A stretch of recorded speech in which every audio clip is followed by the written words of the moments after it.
There's almost no relationship between the quality of the work and the way you present it. Design, and indeed most work, does not speak for itself. You have to frame it, you have to tell a story about it. Why do stories work? Well, stories in human history are traditionally the way we teach people things. In a way, I think we've sort of lost some of that skill. Ben Sauer is an international keynote speaker, coach, and designer who teaches the art of strategic storytelling. He's trained people all over the world, including at NASA, and his frameworks are used by organizations like Amazon, Google, and the BBC. His book teaches designers, or anyone with something to pitch, how to present their idea without boring people to tears. Death by Screens is a play on Death by PowerPoint, as in it's very easy to bore your audience to death. The scenario in the book is around presenting, but ultimately it's really just about how to be a better communicator. What are some of the common traps people fall into? Screen, and then the user does this, and then the user does that, and then. Or the one that I actually actively discourage in the book is the process. We did this, and then we did this, and then we did this, and then we did this.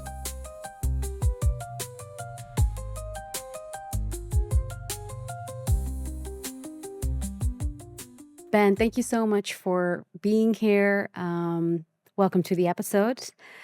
Let's start with an introduction. How do you define and describe what it is you do with your content, your work, and through the book that you've published? What is the summary of what you do and who you do it for? I am traditionally a designer and a design leader. I've led very large teams. And about 10 plus years ago, I started working for an agency in the UK that had a lot of conferences, and the founders of the company wrote books, and the standard of communication was extremely high. Everybody was a great presenter, everybody was on stage, and we knew how to present our work when we were showing our design work to clients. And then when I left, I kind of knew this already, but I started to realize that the standard of communication in most organizations kind of sucks.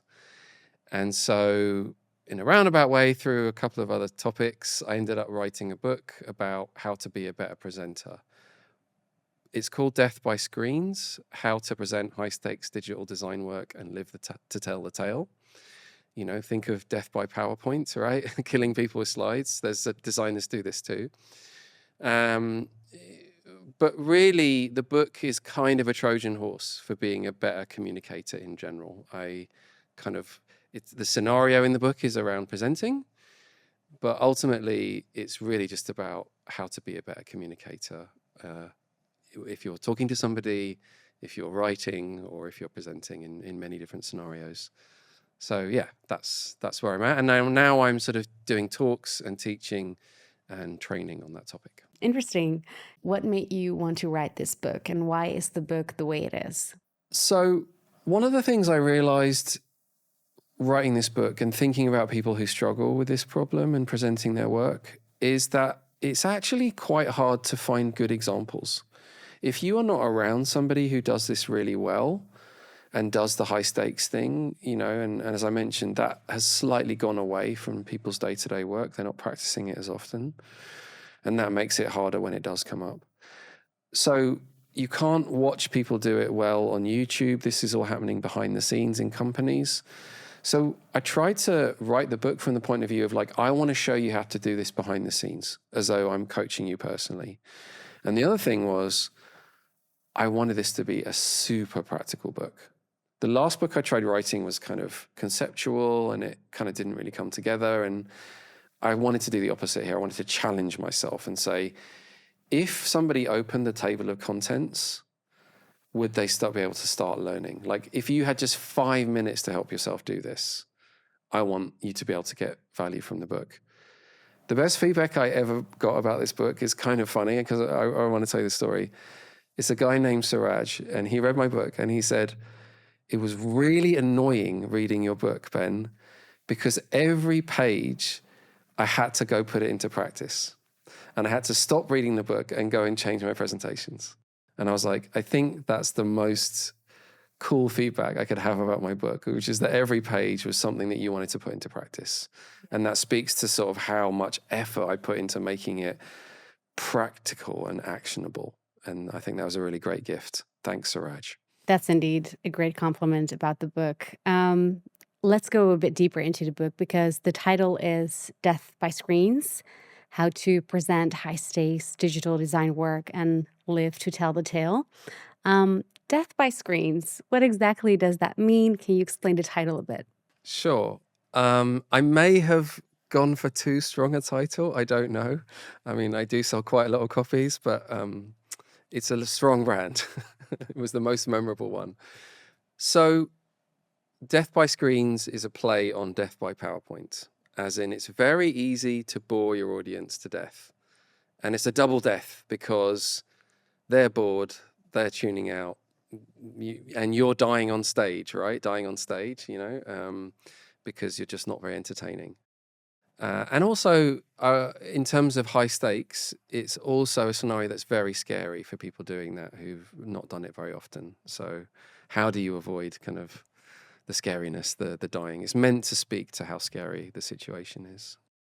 So let's say the presentation doesn't quite land, the room is cold, the stakeholders aren't convinced. Obviously, that's bad news. The work didn't resonate. But if the work itself is great, is it really the end of the world? That's a good question. There's a few things in what you've said. I think the first is that there's almost no relationship between the quality of the work and the way you present it. Design, and indeed most work, does not speak for itself. You have to frame it. You have to tell a story about it. Design is also very misunderstood. So you need, as a designer, to be really sharp about the story you tell and the way you frame the choices you made. I'll give you a story that I heard in the research for the book. I did a lot of research with potential users of the book. And one of the people I interviewed had been an architecture student at the Bauhaus, the modern Bauhaus, and then decided architecture wasn't for him, so he got into digital design. And he told me about day one at the Bauhaus. So day one was, a few hundred students sitting in a lecture hall listening to, the chief lecturer in architecture. And he said, every one of you is now going to stand up and talk about your work and show us your portfolio in 2 minutes or less. And if you cannot do that, you should probably leave. Now, that's pretty harsh, right? That's pretty horrible. Who would want to actually run an educational institution like that?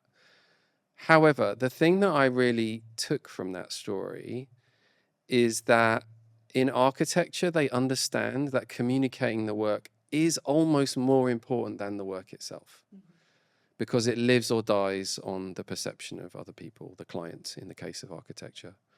So there's a really important skill that we just don't emphasize as much anymore.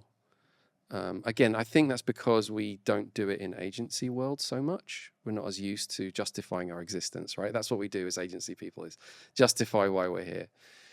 So in the scenario you mentioned where it doesn't land well, often that can be okay in the sense that they don't interfere with the design. Maybe the design work lives on even though they didn't really understand you. But that is a problem for next time, right? Do they trust you when you talk about the changes or the next piece of work they offer you? Maybe they've lost a bit of confidence in your decision making because they weren't engaged.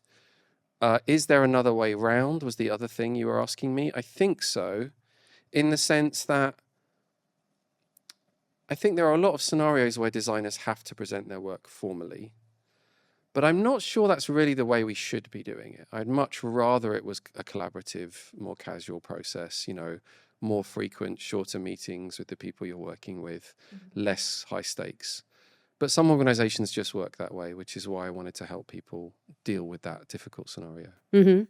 Definitely. I understand. So when designers have to present their work formally, it's important to tell stakeholders not just what you've designed, but also why you've done it in a particular way. And to do this, you explain that you need to tell them a story. Why do stories work? Well, stories in human history are traditionally the way we teach people things. Indigenous cultures, I have family members who are indigenous, they usually teach their children almost exclusively through story, particularly the indigenous cultures who have been a bit more isolated from Western culture. They will use mythology, analogy, um, parables to explain, in the case of, let's say, the Inuit, how to fish, right? How to, cut the hole in the ice. There's a story for that. It's not, hey, just, get your saw out and chop there. It's more indirect in the way that they teach their children things. And to some degree, that's how we've mostly taught each other things throughout the millennia, right? It is through the form of stories, sitting around the fire, warning each other that that animal's dangerous and this one is not. Those kind of things that were essential for survival. And really, it's only in more recent times have we become more factually oriented. And in a way, I think we've sort of lost some of that skill. Although I do like to remind people, they are telling each other stories in social situations all day, every day. Hmm. Definitely. And I think a lot of us have lost that skill of telling a good story, definitely in like a work environment. So perhaps it's time to sharpen that again. But what actually separates a good story from a bad one, especially in this context? A good story gives you a reason to listen. That is probably the most important thing I can say about it. So I emphasize quite a lot in the book on the beginning, right? Even if what you're saying later on is a little bit dry, a little bit factual, the most important thing is that you give people a reason to listen to you. Why is this work important? Why are we here? What problem are we solving? What are our ambitions for this work? How might we change the world? And then often using a framing story, a small, shorter story than your bigger story, to set the scene, engage people with the subject matter, explain a bit about what's coming next. But I think the reason that facts are so ineffective if you're just reading, a shopping list or a series of facts is because there's not really a reason for anybody to listen to that. There's no adventure, there's no drama, there's no setting the scene or getting people excited about what the possibilities for the future are. Those are the kinds of things that make a story great. And how would you define like a bad story? What are some of like the common traps people fall into? So a bad story is often a series of and then, and then, and then, and then. Matt Stone and Trey Parker, the creators of South Park, they have this very simple storytelling rule. A good story is connected. The scenes are connected with words like so, however, therefore. There is a logic. Why does one scene or part of the information follow another? And a bad story is and then, and then, and then. Now, you can think of many examples of and then in design world. Screen, screen, screen, screen, screen. And then the user does this, and then the user does that, and then, and then, and then, and then. Or here's something we learned, and then, and then, and then. Or the one that I actually actively discourage in the book is the process. We did this, and then we did this, and then we did this, and then we did this. I think that stuff was pretty important in school. Designers learn to sort of talk about how they got to where they did. But in business, it's mostly not needed. We don't ask the CEO how they CEO, right? The engineers don't show us the code they wrote this morning. We just don't need to know how everybody else works. But for some reason, designers love to tell everybody at length how they did what they did, instead of showing the outputs and why it's important. Definitely. So let's say if you were like coaching a lead designer who needs to present in a meeting, what's the first thing you'd ask them to do? I would ask them the why of the work. What is the business outcome we're looking for? what is the change we want to see for the organization, and what is the change we're trying to create in the world for the people using this work. And then I would try to start the story with reminding everybody, because, I said earlier, right? Why should I listen to you? Well, that's it, right? Why is this work important? How is it going to change the world? And I think that a lot of people skip that because they assume everybody knows. Oh, we've met these people before. We all know why we're here. My analogy in the book is that a lot of projects, a lot of pieces of work, it's like a telescope pointed at the moon, but it drifts very slowly over time. People forget why they're doing what they're doing. And then suddenly you don't know why this work exists or what it's for. And so I always get people to start with the whys, remind everybody. I mean, do it quickly, don't waste anybody's time, but start with the why so that everybody is on the same page. And you can have a productive conversation about the work. Because I guess the key problem is, if you don't know why, and then you start discussing, well, should this be red or blue, you're going to have crappy answers, right? Because you need to know why you're doing it in order to make good decisions. Definitely. I think that's a really solid start indeed. So the focus on the why, or the why of the work, is absolute the start and the focus of your story to get people to listen. Now, beyond that, what else should you do to prepare and set up your presentation for like a good start?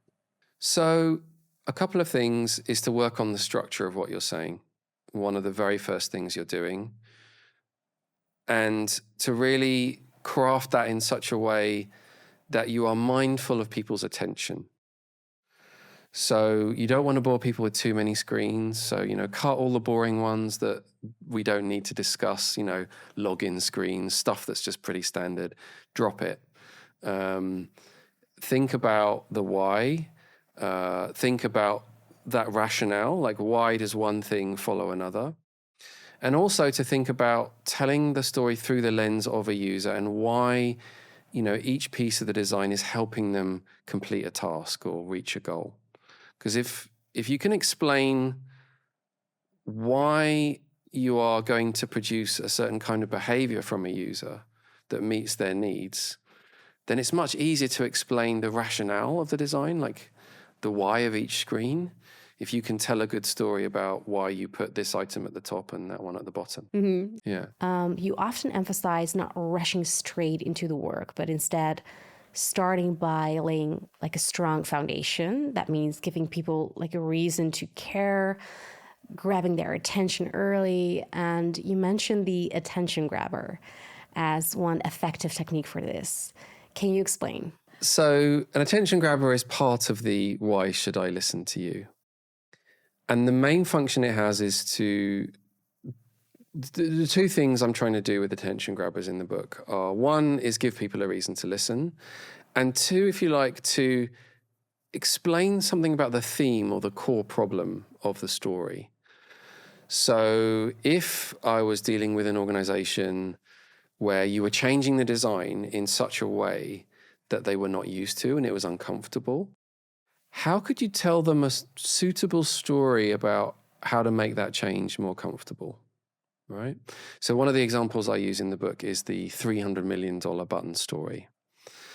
And in that story, Jared Spool, who's a designer, gets a call from a client and they say, we're losing $300 million a year on one screen in our checkout for an e-commerce site. And he tells the story of how when he tested it, when his team tested it, there was a very clear problem with a single button. And the button was register, I believe. And so they moved the registration process to after the checkout, and users were much happier, and the company in question made lots more money. And so if you were talking to a company that had some problems in its checkout flow, or maybe a very, very small change was going to make a really big difference, you could tell that story to get people thinking about how maybe the order of the screens needs to change in a way that's particularly effective, or maybe even just the wording on single buttons could be so crucially important to the success of the business and the users. You could tell that story to set the scene. And so I teach people a lot about how to find that right story to kind of explain the work and what comes later. Yeah. And it can be any kind of story, or does it specifically need to be from the user itself, or Any kind of story. Just set the scene, set the context, set the importance. Yeah, I mean, it kind of depends what problem you're solving, right? So maybe you're designing something small and you just want to show people the results of an A/B test, right? And maybe the things you've tested are a bit counterintuitive or are in disagreement with the way the company often operates. And so you start by actually getting people into a guessing game, like which one do you think was the best result, you know? And then suddenly they're thinking, oh, you know, what would I pick as a user? You know, those kinds of things. You want to get people into a mindset where they're receptive to the choices you've made, and that there are many ways we do that with attention grabbers. Yeah. got it? So, yeah, it's important to start by getting the audience receptive, not just like rushing into the work, but eventually we need to talk about the work, of course. And I think when you do, you suggest that instead of jumping into the details, we should start by presenting the principles behind the work. Why is that so effective? Tell me.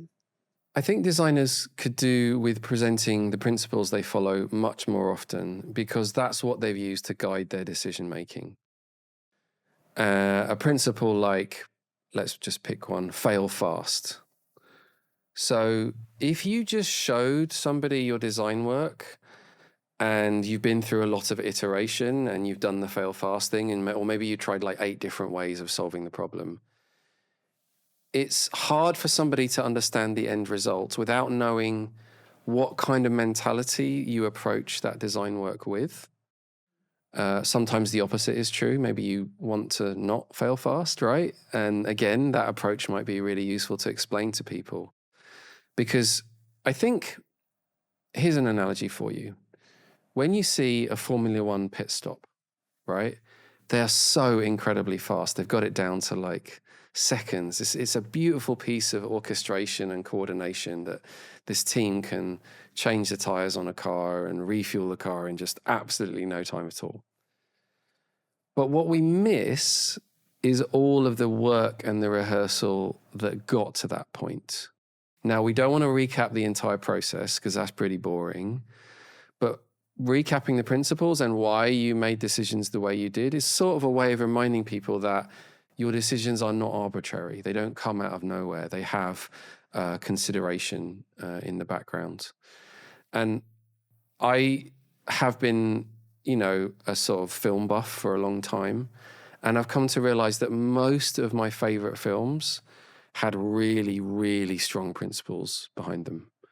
And I actually think that the more you think about what guides your work, the better the work will be itself. Nice. I'm going to analyze my movies as well.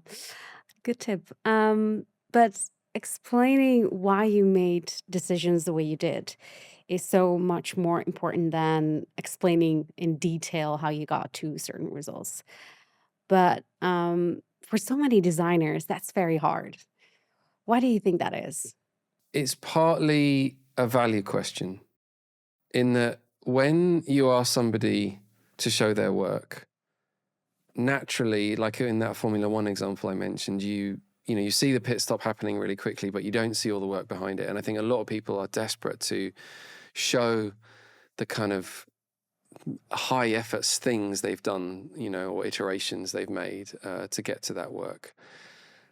And they forget that it's kind of inappropriate, right? That actually people don't need to know this, primarily because they often trust you. They don't need to know all of the details behind the scenes.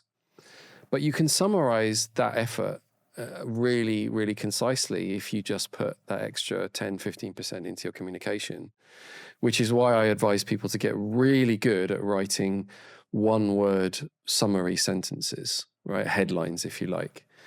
Because if you write a really good headline, then you don't need to tell people about the 2 weeks you spent interviewing users. You know, or you can just say that part very, very briefly. You don't need to show a ton of pictures about them. You don't need to explain the number of hours you put in. You can send that in a document later. But if you say, okay, here's what we found out from users over the course of a couple of weeks, and then say a really, really strong statement, that's all that people need most of the time. And of course, that sets you up for the work that you show later as well, right? It's explaining the context of your choices. So, what you're saying is actually don't make the process the star of your story. Skip the step by step unless it's truly adds value to the presentation.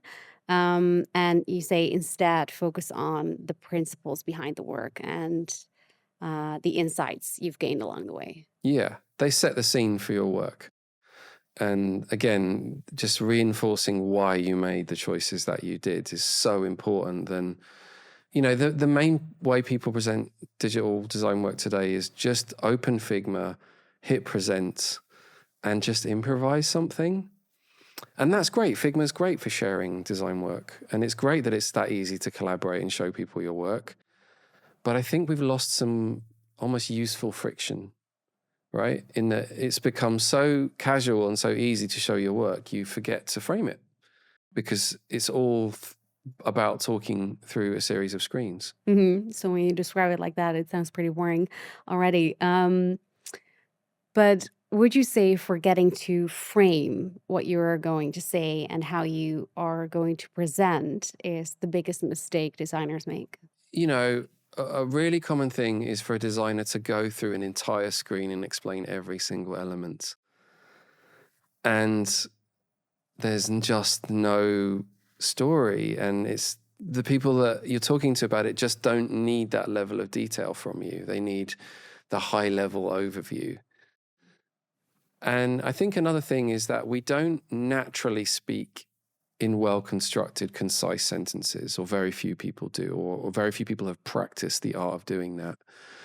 So one of the things I ask people to do is to record yourself or transcribe yourself, and then read it back and ask yourself, how many words could I have said that in, right? Because you often find you didn't need to use 100 words, you needed to use 10. And what happens when you say too much is that you accidentally undermine yourself. You might have convinced the stakeholder already that this is fine, that you've made good decisions, but you keep talking and talking and it gets more and more boring and more lost in the details, and then they just switch off and you've just lost. Maybe they don't disagree with you on the design, but maybe you've just lost a little bit of your credibility. Most brands were built for the world as it is. Billboards, websites, social posts.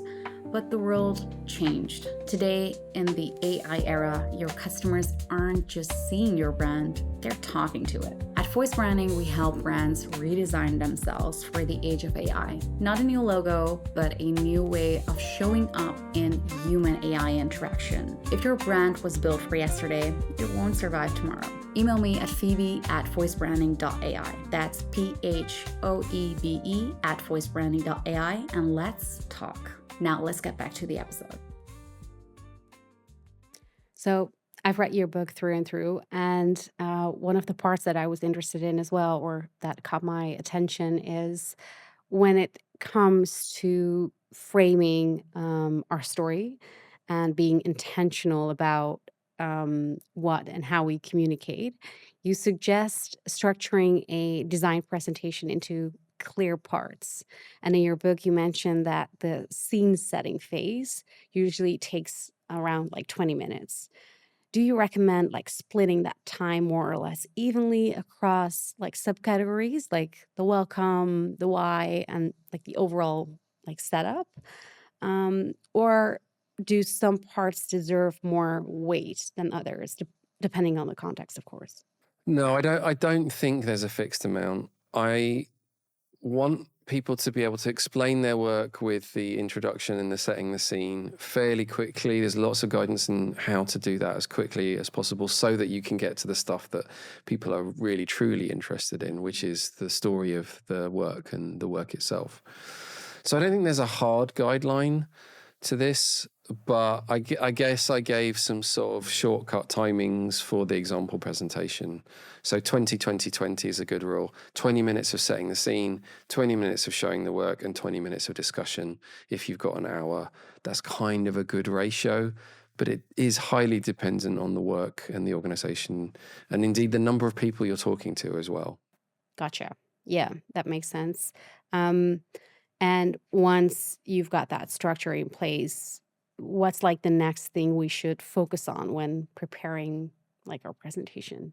So if you've got a structure in mind, one of the things I get people to do, and they can't do this every time because it's quite high effort, is to actually do a run through and again, record and transcribe yourself. Because very often we just think of slides, right? Just the words, just the designs on the slides. And what you miss out is actually the key piece of the storytelling, which is what you are going to say. Very often the slides, plus the absence of thinking about how you're going to word something with a reasonable degree of precision, and also without taking up too much time, you're talking too much. We undermine ourselves if we don't sort of craft those words. Now, I am very clear that it's quite hard to write a big long essay for a presentation every single time, but transcribing it in a rehearsal is quite quick. And you can very quickly find out if you're naturally talking about something too much, or if you're going into too much detail just by reading through. Not listening, that's pretty difficult. Listening back to yourself is pretty horrible, right? We all know that. But reading a transcription, that's pretty easy. You can start to see whether you're being boring or going on too long or not very concise. That's definitely a good tip. And it may also remind you of maybe the things you've missed because you can like read it back. And it reminds me also of another thing that I read in your book. For example, the part about warnings, right? I always forget them when I present, and sometimes that causes quite some discussion. And in your book, when you talk about warnings, you mean like servicing the things that are unexpected or aren't perfect, right? Why is that such an important move for designers to make up front? Isn't there a risk that calling out limitations makes your work seem weaker?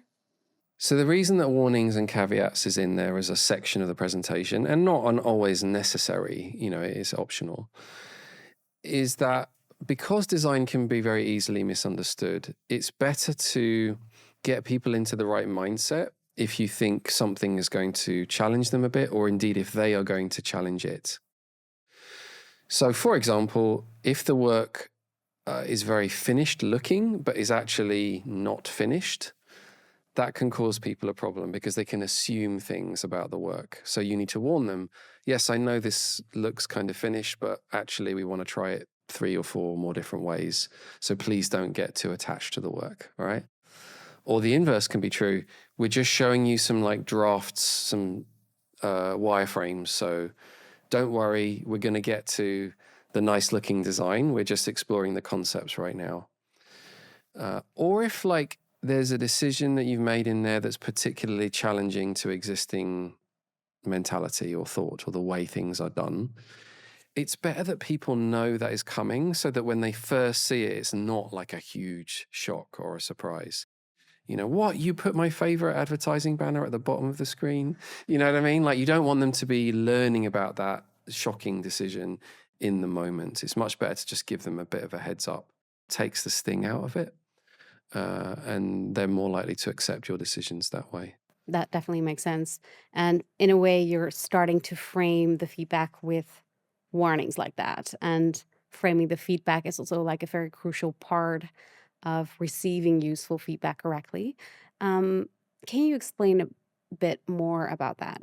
If you ask people about anything visual, any person will have an opinion about almost anything they can see, right? And what that means, particularly for design that is done in visual mediums like digital design, that lots of people who are not very well versed in critiquing design or knowing how to improve it will give their opinions on it. And so frame the feedback is there because you can kind of almost put horse blinkers on the people you're talking to, right? You can tell them, listen, the colors don't matter today. We're talking about the hierarchy of the designs, what's on the screen. We'll come back to the branding later, you can effectively prime the people you're talking to for the kind of feedback that's actually useful to you. And you do want their feedback, right? They might be able to tell you really important things. You're not always right as the designer, but it's very easy for that to go completely off topic. So frame the feedback is there just so you kind of nudge people into the right decisions or the right kind of feedback that you want from them. And another way to nudge people into that right kind of mindset is by framing this scenario, right? You recommend describing who is using the design and why, and you advise crafting like this example user to use in your story, maybe even with like a first name perhaps and like a photo, etc. Explain to me what exactly that does for the audience. If you think about a piece of design work that's going to be used, the actual canvas for the designer and the team is not the screen or the design. What the real canvas is how people behave, how people use things, how they move through the world, how they interact with an organization, how they interact with each other, what they can achieve, how they become better versions of themselves through our products and our services, how they solve life problems. So we can talk about the design in isolation as though it's this thing that's isolated from people or their lives, but actually it's much better to talk about it within the context of their lives. That's why you researched them and why you made the decisions you did. You're trying to fit into the context of their lives. So that's why I say talk about it through the lens of a user. It's not something that you necessarily need to do every single time, but it's very, very helpful to frame the decisions that you've made, to talk about it in those terms. Definitely. And to help your audience talk about the work through like the lens of the user, it sometimes makes sense to describe that user in detail, to make them like real, give them like a name, a face, perhaps even like a bit of a backstory. Yes, you can really go to town on sort of making that person's story real, particularly in organizations that struggle to think about their users as real people. There's a lot of organizations that think of their customers as just sort of this amorphous mass that's out there in the world, completely separate from you, just numbers in a spreadsheet. And actually making their lives real to your colleagues is a really important thing. Spending time on the shop floor, spending time talking to people. It's a really important thing to remind people that we're talking about real lives. Isn't it also like a bit of like a second attention grabber, like activating them? Helping people empathize with the actual scenarios, right? That the reason somebody might be ordering food last minute on a Friday night is because they've had a rough week and they're really tired, like actually just reminding people that maybe we don't want to put, 3 banners or 3 promotional screens in their way when they're really desperate and hungry, that kind of thing. If you're listening right now, I've got a small favor to ask. Bold and Boutique is a show that we're building with care and intention. The reason we keep pouring energy into this is because of the people who choose to follow the show. So if you haven't already, would you mind hitting that follow button on Spotify? It's a small gesture, but it helps us so much. Let's get back to it.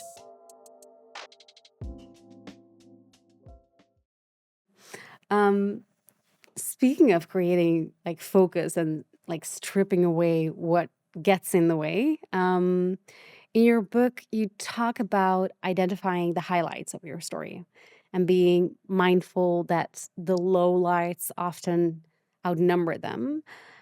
How do you avoid giving like too much attention to those like lowlights and make the real highlights get the attention like they deserve? So I always advise people to really cut their presentations down to just the highlights. And it can be quite difficult to figure out, well, what's actually important, because you've been working on it so hard that everything feels important. But when you analyze most pieces of design, you realize that there's usually only a couple of core things where the really key decisions are being made. So if you're shopping for a product, right, it's the product pages or how you compare products. The homepage is not that important other than just to get you to where you need to go, or the search bar. So usually there's a couple of key points that relate in the story to, again, key business results, right? Well, what is that trying to do for the organization, or where is the user making their real decisions? And so actually, when you start looking at it through that lens, you realize that there's only a very small number of things that you kind of need to zoom in on. And the other thing I tell people to do is to sort of slow down on those moments. Interesting. Can you elaborate on that a bit more? Why is it so important to like slow down when you're going over these highlights? So the reason I get people to sort of slow down time when they're presenting their work on these key highlights is this. The way that your presentation audience is looking at the design is a radically different context to a user trying to achieve a goal standing at a train station late at night on a Friday, right? The way in which you use that work and the way that you're perceiving it and the way you're thinking about it is radically different. You know, your stakeholders are looking at the work going, oh, you know, is my department or my product high enough up on the screen? Whereas a user is just desperately trying to get a job done in most cases. So when there are key decisions or highlights in the work, you effectively slow down time, make it a slow motion thing. So you can talk about why, when a user is using a piece of work or a design, that in these key moments, you slow down to force your audience to think about what is actually happening for the user's thought process in that moment, because they're making nanosecond unconscious decisions when they use your work. But that's something that's hard to describe, you know, concisely. So you have to kind of stretch it out, slow down time. But again, only for key moments. So it's also a bit like giving room to empathize. Yes. Yeah, that's a good way to put it, right? You're giving some room to help explain why the user's making those decisions in that moment. So maybe just like in movies, like going back to our film principles or movie principles, most people like aren't obsessing over every tiny detail. They want to feel something. They want to be immersed. And sure, you will always have like a group on Reddit discussing like the plot holes or like pointing out detailed mistakes. But for most of us, what we remember are like the key moments, like the highlights. That's why like movies often jump through time quickly during like those low lights scenes or low lights, and then slow way down for like important scenes like diffusing a bomb where only 1 minute in a story might take like 50 minutes on screen. Um, Another thing most movies always do, they leave you on a high note, right? So why is that important also for presentations? Yeah, I mean, high notes are important because, well, for a couple of reasons. You know how a comedian does a callback? A stand-up comedian will often refer back to a little joke they made earlier, and it gets a double laugh because the audience recognizes and remembers something. So there's an effect in storytelling where if you can call back to things you were saying earlier, it effectively makes the whole story more rational, right? Because you're kind of gluing separate things together. Here's the goal of the company when we create this thing, and here's a user successfully using it and producing the outcomes that we want to see. So it's like it's functioning like a comedy callback. But also, again, you want to remind people why you're doing this. You know, what is that end game that we're working towards? And then a good story is always kind of ending on some sort of resolution, some sort of high note. Actually, is that true? In fiction, you can kind of have terrible endings. They don't necessarily leave people feeling good. Maybe we don't want to do that in business. We want people to like feel like we're getting somewhere. But yeah, that's why high note endings are kind of important, you know, to remind people why we're doing this, what are their outcomes we're looking for. I guess another reason might be you kind of want to test the logic of the story. I've often advised people to write the story of the design. Don't look at screens. Don't think about it. Just write the story of somebody using your product. Because in a way, doing that allows you to kind of, well, you know, this concept of suspension of disbelief, right? When we watch a movie, we kind of switch off our fiction brains. Now, what breaks suspension of disbelief is when the story is implausible right? When they'd never do that. You know, a Dutch person would never do this. You know what I'm talking about, right? Yeah. So in that sense, seeing the whole story allows you to assess its plausibility as well. Mm-hmm. So the story needs to make sense, definitely. Let's go a bit to another direction, because what about bad outcomes? What if the user research shows that things didn't work, or that the results were disappointing? Then it's hard to find like that happy ending in that case, right? Well, obviously your new design work is hopefully going to cater to fixing those problems. But in the case of bad outcomes that already exist, you would obviously set the scene and say, this is what's happening for users currently. This is why we want to solve this problem. And then explain why, again, in a very short number of words, why that is happening. And then that allows you to explain why you've made these new choices to obviously fix that problem. Yeah, I suppose you could start getting into like, here are the things we don't know, right? This could happen, that could happen. You know, there are the potential bad outcomes that are often seen as like edge cases, you know, like the margins of possibility. I actually kind of advise people mostly to not talk about those, but they do need your attention in design, right? You should be really thinking hard about the ethics of your work, potential negative outcomes. Talking about them with stakeholders is a different matter. You need to be more careful about that. And it's very, very easy to overwhelm people with all of your thinking. Yeah. So know your audience in that way. Yes, exactly. Here's the thing I mostly tell people. The thing you're working on is your everything. It's your star. It's your sun. It's your entire world for the weeks you've been working on it. Often when you're talking about your work, it's just one of 50 things that they're dealing with that day in the minds of your audience. So maybe be mindful of that and try to give them the short version. Mm-hmm. So besides ending on that high note, what are like some of the key ingredients of it, like a strong ending to a presentation? A strong ending to a design presentation often is things like a recap of the goals and how the design has achieved them, right? How we're getting back to the place we want to be. It's also an invitation for feedback and appreciation, right?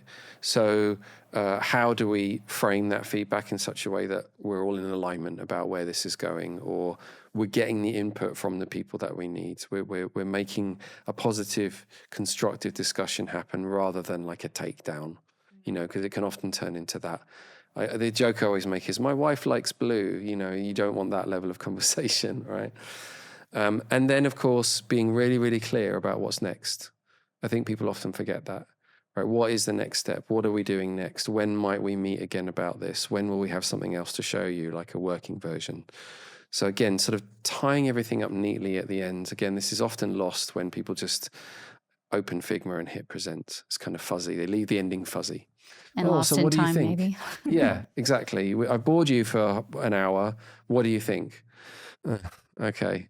Well, how did you frame the story in such a way that I could give you useful feedback? Well, you didn't, you know? Yeah, no, that definitely makes a lot of sense as well. So we don't want to leave the ending fuzzy and open.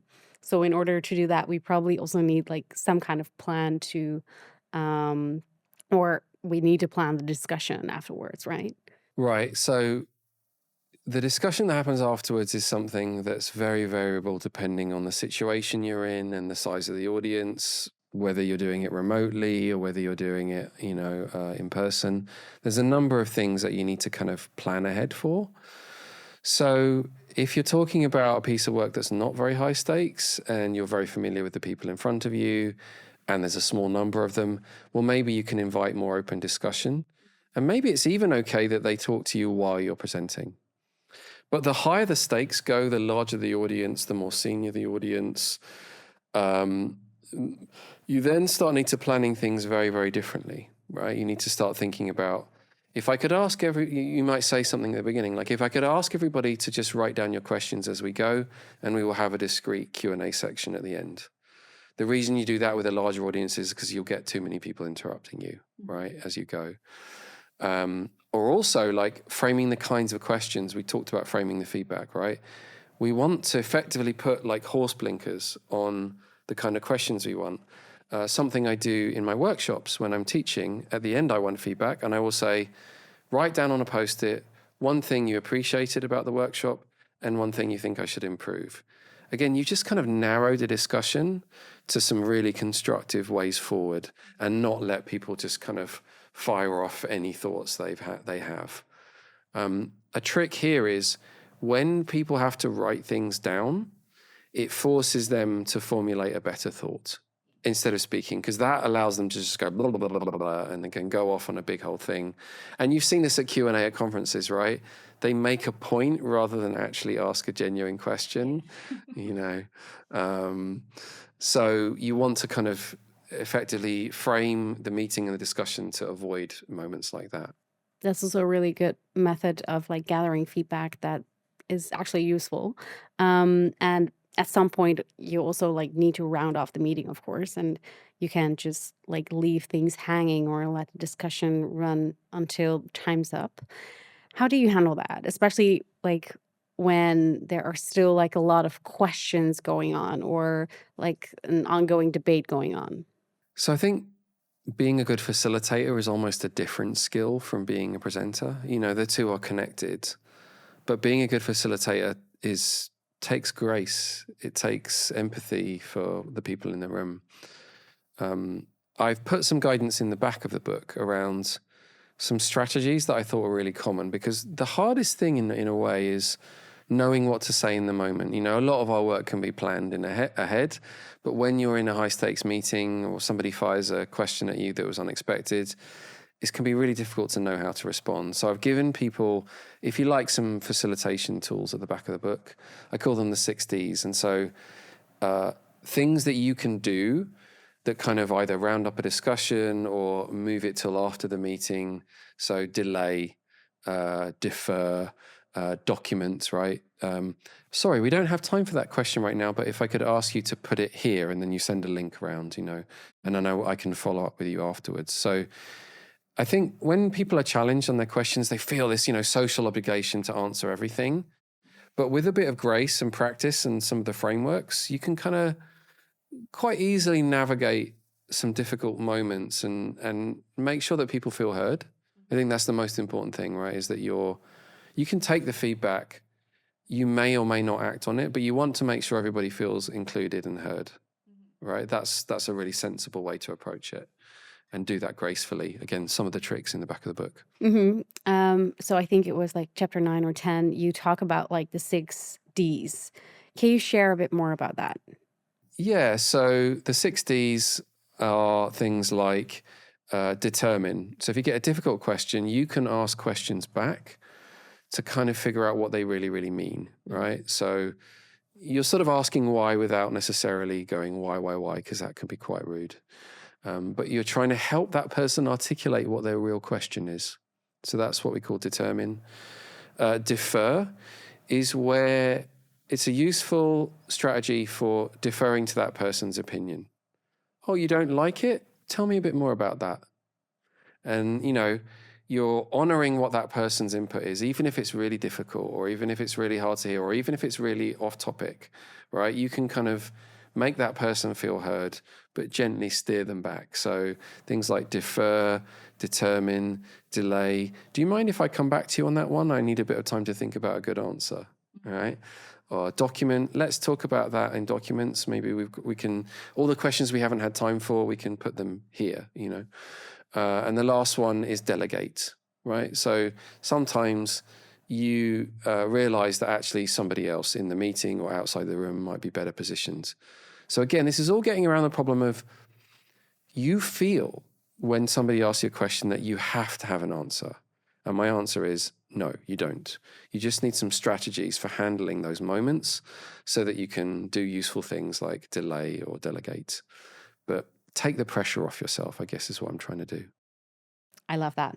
You can't know everything, right? So it's much stronger to be open about that instead of like trying to answer things you are not sure about. one of the last things I wanted to ask you is about whether you recommend writing out exactly what you are going to say in your presentation when preparing and practicing. Or, like, let me rephrase that. How do you get people to prepare for the actual performance? So the way I get people to prepare is to transcribe themselves talking through the thing, seeing the words, editing them, figuring out how to make it shorter and sharper.